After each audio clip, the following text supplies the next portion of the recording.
Eh bien, je manque d'assurance. Et j'ai vraiment si peur. J'en ai plus qu'assez, Dieu. Je ne sais pas combien de temps encore je peux supporter ça si je n'ai pas de réponse d'ici demain. Je crois que tout sera fini pour moi. Non, pousse!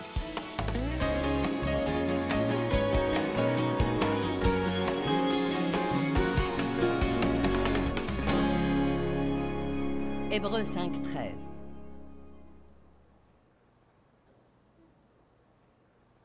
Il dit, car quiconque en est encore au lait est évidemment inexpérimenté et non qualifié dans la doctrine de justice. Vous comprenez ça? Car quiconque en est encore au lait. Quel est le lait de la parole? Tu es merveilleux, je t'aime, Dieu a un bon plan pour ta vie, il n'y a pas de mal à ça, tu es la meilleure personne sur terre, ne t'inquiète de rien, je m'occuperai moi-même de tout, tout va bien, tout va bien. C'est le lait. Les biberons. On doit écraser tous ces aliments avant de les donner aux bébés. Ils ne peuvent pas avaler de gros morceaux de quoi que ce soit. Mais comme la plupart d'entre vous le savent, je ne suis pas très bonne en dessert. Nous avons, il y a longtemps, dépassé les bananes et les pêches écrasées. Nous distribuons de la viande ici. Amen. Grandissez, surmontez-vous, entrez dans le programme. Sachez qui vous êtes en Christ.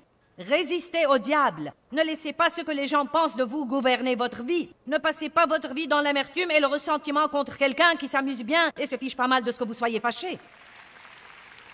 Arrêtez de vivre d'après vos sentiments. Arrêtez de vivre n'importe comment. Renouvelez votre pensée. Faites vos recherches et étudiez la parole vous-même. Ne soyez pas un chrétien qui s'assied sur un banc et veut que les autres le nourrissent à la petite cuillère tout le temps. Je vais aller parler à ces gens. Ils sont plus contents de ce que je dis que vous.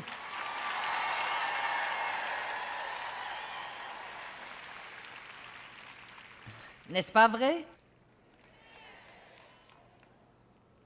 Il y a une dame qui m'a dit, quand j'ai d'abord commencé à essayer de t'écouter, je ne pouvais supporter qu'un seul côté de... C'était à l'époque où nous utilisions des cassettes. Et quand on arrivait à la fin d'un côté, on devait la retourner.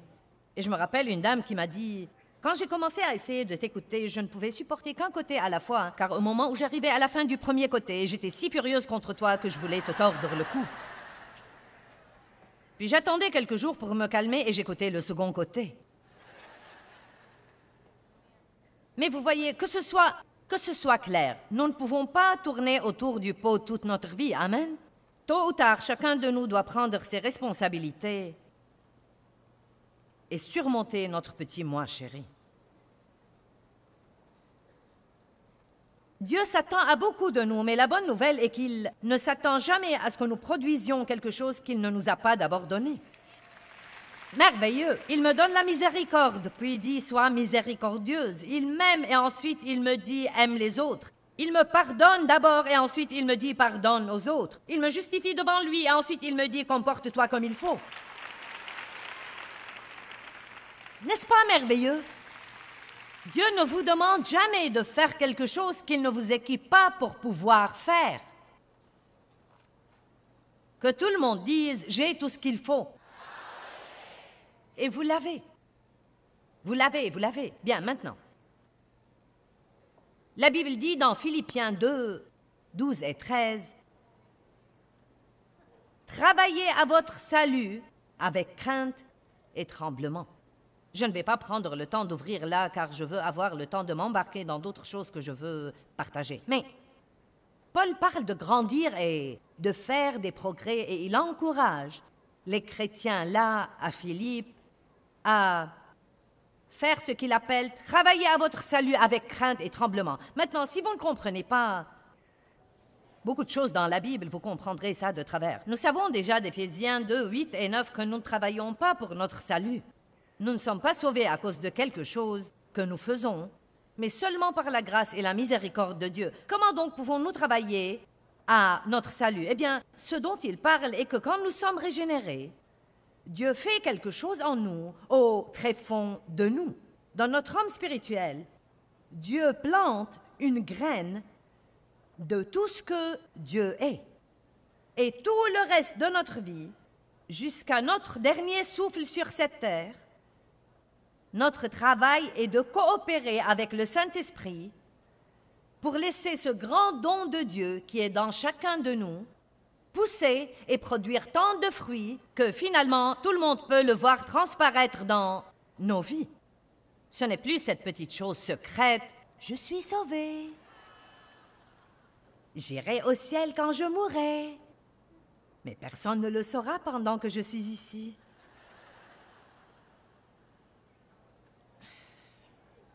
« 1 Jean 3,9 » Peut-être que vous devez fuir du bâtiment quand vous verrez ceci. Je ne sais pas si vous pourrez le supporter ou pas. Maintenant, j'ai ici quelques graines. Ça, c'est une graine de pêche. Ça, c'est une graine d'avocat. Combien d'entre vous savent que si je plante une graine de pêche, je n'aurai pas un avocat? N'êtes-vous pas intelligent? Regardez ça, comme vous êtes intelligent. Et si je plante une graine d'avocat, je n'aurai pas une pêche. En fait, à l'intérieur de cette graine de pêche, il y a un péché. L'embryon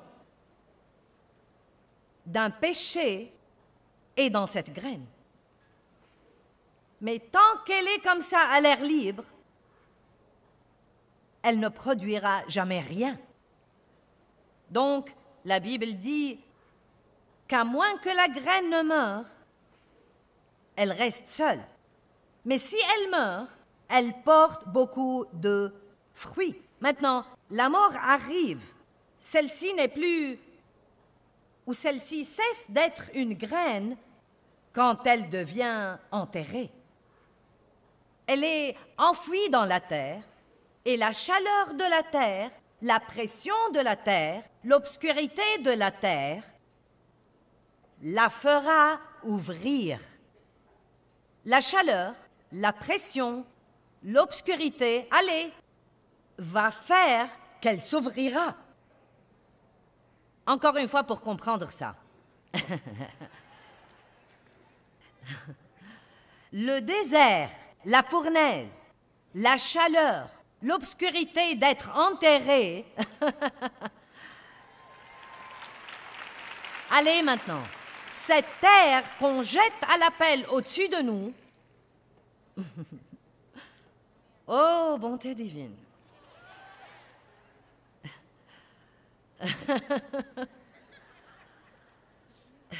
Fera finalement ouvrir cette graine et elle cessera d'être ce qu'elle est maintenant et de petits trucs en sortiront, de petites racines commenceront à venir et ça prend du temps, du temps, du temps, du temps, du temps, du temps. Des racines, des racines, des racines.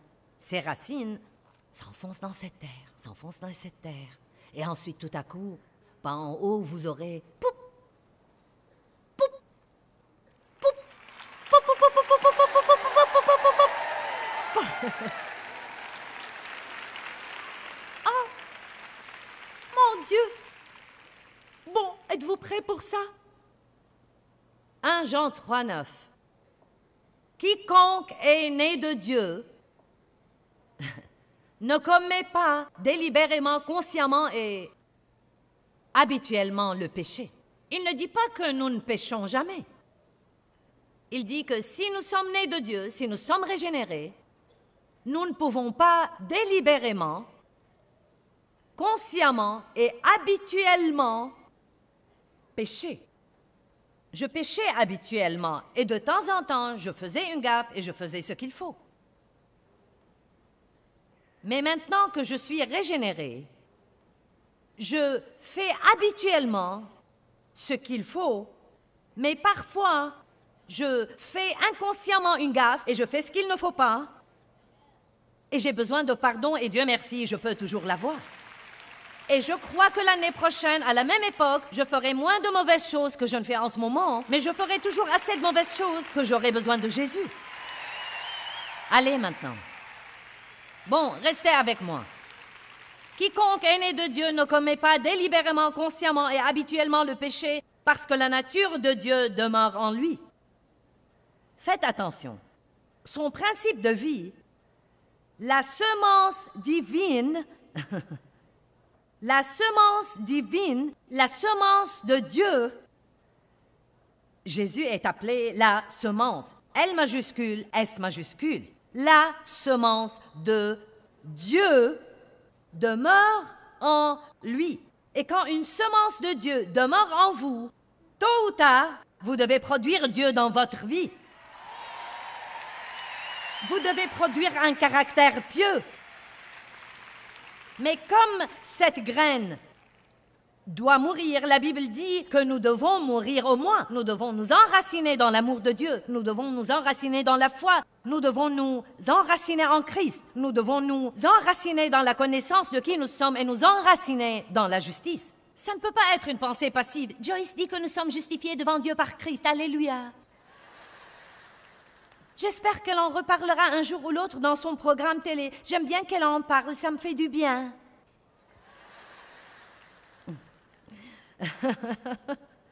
Non, laissez-moi vous dire quelque chose. Si vous manquez d'assurance et que vous ne savez pas qui vous êtes et que vous n'avez pas confiance en vous et que vous êtes toujours la queue de tout, vous devez dire à ce moment-là, j'ai entendu cette femme dire quelque chose et quand elle a fait ça quelque chose, c'est déclenché à l'intérieur de moi. Mais je dois étudier ça davantage. Je dois fouiller et je dois l'étudier et je dois lire et je dois prier et je dois apprendre à me lever et à être la personne que Dieu veut que je sois. Personne ne peut vous remporter votre victoire à votre place. Vous devez la remporter vous-même. Mais quand vous aurez votre victoire, personne ne se réjouira à votre place non plus. Oh, si seulement je pouvais vous faire comprendre à quel point j'étais différente quand j'ai commencé et combien de milliers de fois j'ai voulu renoncer et abandonner. Vous ne savez pas ce que j'aurais donné pour que quelqu'un me dise et m'enseigne ce que je vous dis aujourd'hui. Je n'avais personne pour me le dire. Je l'ai finalement déterré par les livres et la Bible et en laissant Dieu s'occuper de moi et en faisant des milliers de tours autour de la montagne et en vivant dans le désert et en essayant de mourir au moins, etc.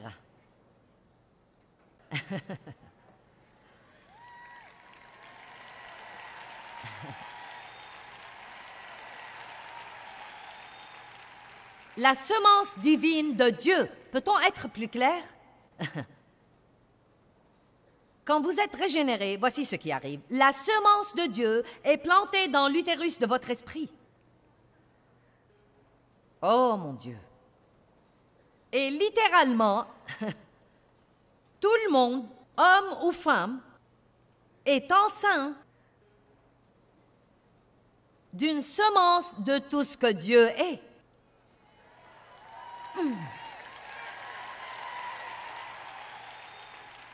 Comme quand la semence d'un mari est plantée dans l'utérus de sa femme, il y a une semence là de ce que sont ses deux parents. Et si cette semence est nourrie et si elle est soignée, elle donnera finalement naissance. Mais comme nous le savons tous, mesdames, il y a un peu de douleur entre la semence et la naissance. Amen. Il y a une petite chose qui s'appelle le travail avant l'accouchement. On l'appelle le travail et l'accouchement. Amen. Peut-être que certains d'entre vous sont dans cette étape de pousser en ce moment. Allez. Vous savez, quand vous pouvez à peine voir les petits cheveux du veteux sur la tête du bébé et que vous pensez vraiment ça va me tuer. Je peux vous promettre, je ne viendrai pas à bout de ça. Ah!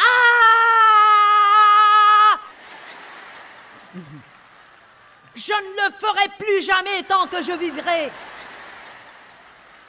Et ensuite, un médecin qui n'a jamais eu de bébé vient vous dire « Pousse !» Vraiment, c'est ce que je fais aujourd'hui. Je vous dis « Pousse !»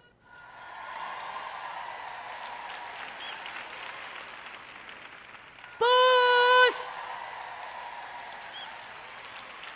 Et donnons naissance à un comportement un peu plus pieux. Donnons naissance à un peu plus d'amour, à un peu plus de justice, à un peu plus de paix, à un peu plus de joie. Montrons au monde ce que veut vraiment dire être un enfant de Dieu. Et non pas ne cesser de dire Eh bien, je manque d'assurance. Et j'ai vraiment si peur. J'en ai plus qu'assez, Dieu. Je ne sais pas combien de temps encore je peux supporter ça si je n'ai pas de réponse d'ici demain. Je crois que tout sera fini pour moi. Non, pousse!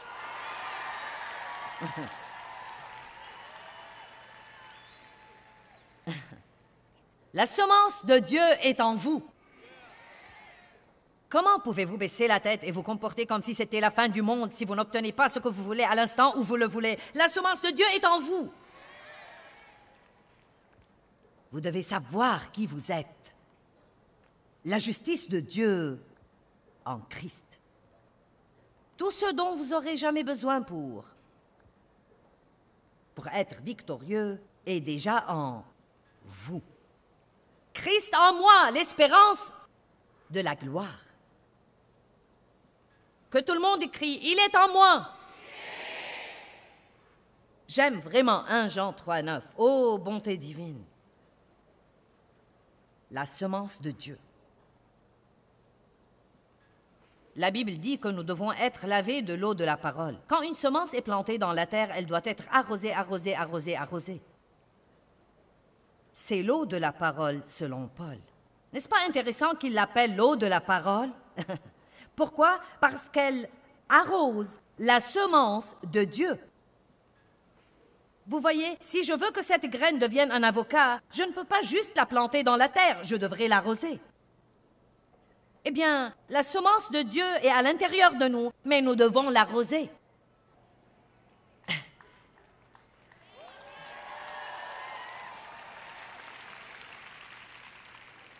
Nous devons l'arroser. Vous êtes arrosés ici aujourd'hui. Lundi matin, vous verrez mon programme et vous serez arrosés. Dimanche, quand vous irez à l'église, vous serez arrosés. Quelqu'un vous demande « Où vas-tu » Vous dites « Je vais m'arroser ». Je m'assèche un peu. 2 Corinthiens 3, 18. Là où est l'Esprit du Seigneur, verset 17, 2 Corinthiens 3, 17, là où est l'Esprit du Seigneur, il y a la liberté.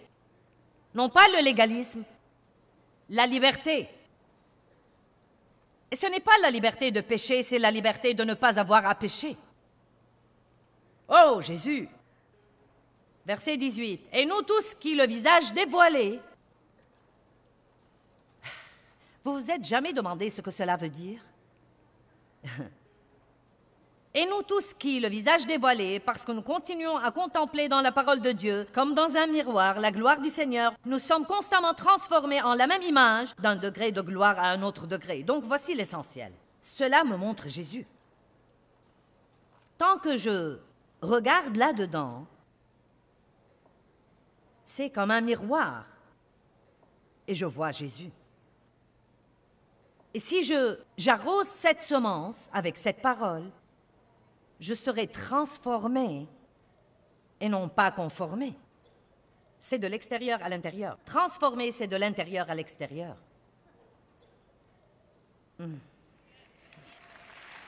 Je serai transformé à son image, par degrés minuscules de croissance et de gloire. Ça n'arrive pas tout d'un coup. Apprenez à jouir de la gloire dans laquelle vous êtes et ne pas entrer dans la gloire de quelqu'un d'autre. Si vous faites 5 minutes de prière glorieuse chaque matin, ne laissez pas sœur super chrétienne vous condamner. Dites, c'est la gloire dans laquelle je suis en ce moment et merci, je vais jouir de ma gloire. Amen. Je ne suis pas là où je dois être, mais Dieu merci, je ne suis pas là où j'étais. Je suis bien et je fais mon chemin. Je vais jouir du trajet.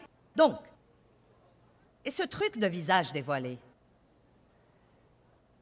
Et nous tous qui, le visage dévoilé, parce que nous continuons à contempler dans la parole de Dieu, la gloire de Dieu. Il y a donc une différence entre contempler avec un visage voilé et un visage dévoilé. Eh bien, Joyce, dis-moi, de quoi parles-tu? Bien, Moïse, quand il est descendu du mont Sinaï après avoir pris la loi, Son visage brillait tellement de gloire qu'ils ont dû le couvrir d'un voile afin de pouvoir le regarder. Maintenant, si la loi donne vraiment autant de gloire, combien plus de gloire y aura-t-il de la grâce sans la loi? Donc voici ce qu'il dit.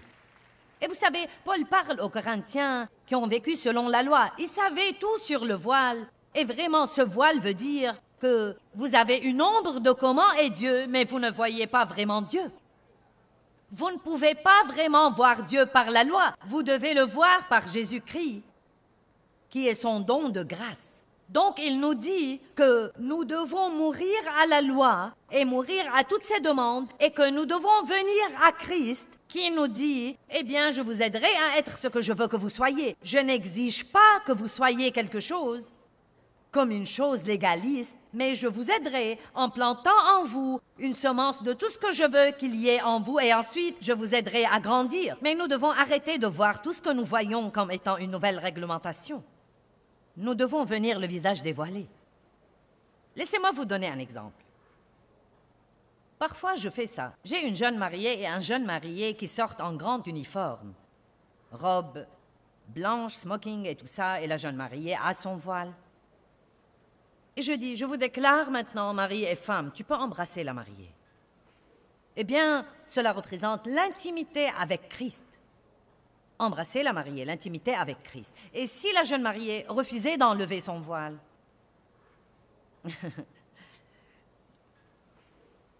Vous n'êtes pas avec moi, n'est-ce pas? J'ai quelques personnes qui sont comme... Et si elle refusait d'enlever son voile? Non!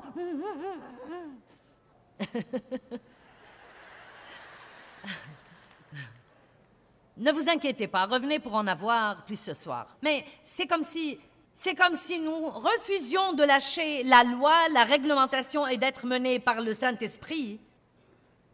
Si nous refusons de lâcher ce que nous croyons que nous pouvons faire et de compter complètement sur ce qu'a fait Christ.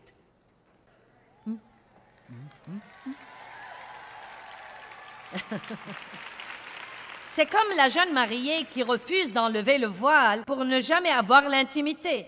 Qu'est-ce qui arrive à l'instant où le pasteur dit « Je vous déclare maintenant mari et femme ». Le voile est enlevé. Oh, allez!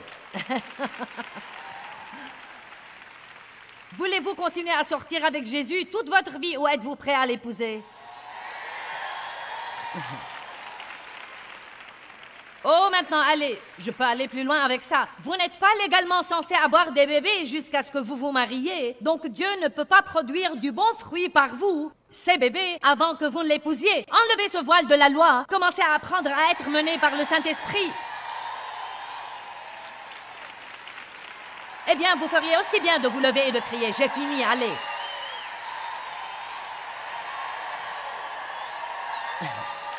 Je suis allé trop loin. Combien d'entre vous comprennent ce que je dis ici aujourd'hui?